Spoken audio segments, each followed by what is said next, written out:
Well, hello and welcome back to this March to Easter that we are going through as we are slowly looking and going through one chapter a day through the book of John.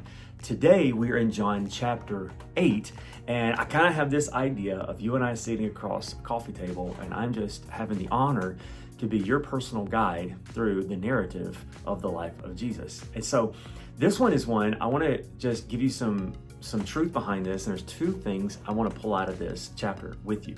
First of all is some honesty. Now, depending on the type of translation you're reading, you may see a little mark and then this written in the footnote, or if you're reading the ESV translation like I am, it actually says right before you get into chapter 8, it says the earliest manuscripts do not include chapter 7 verse 53 through 8 verse 11.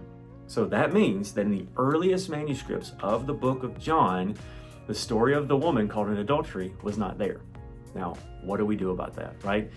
What's going on? Well, what happened is up until I think it was the 40s, before they found the Dead Sea Scrolls, they were going off of manuscripts and translations that they had. So you have things like the King James Version, the Tyndale Version. Some of these older versions came from these different translations where this story was.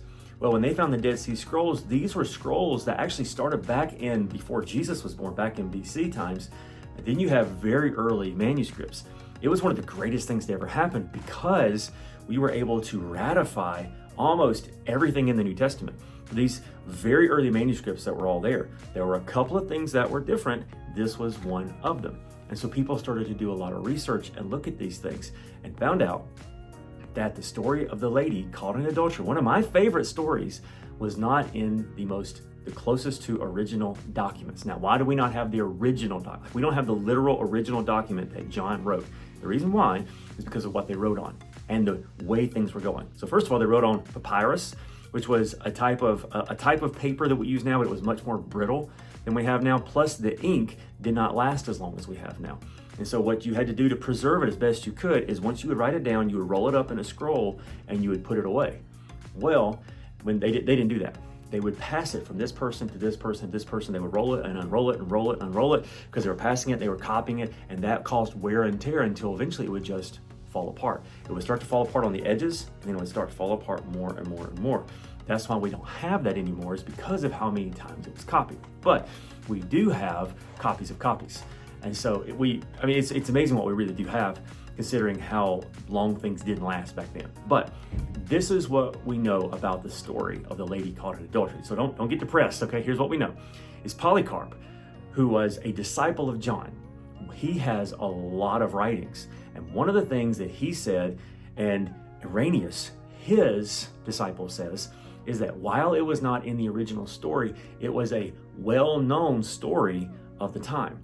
And so what most scholars think happened is one of the earliest people who was copying it down.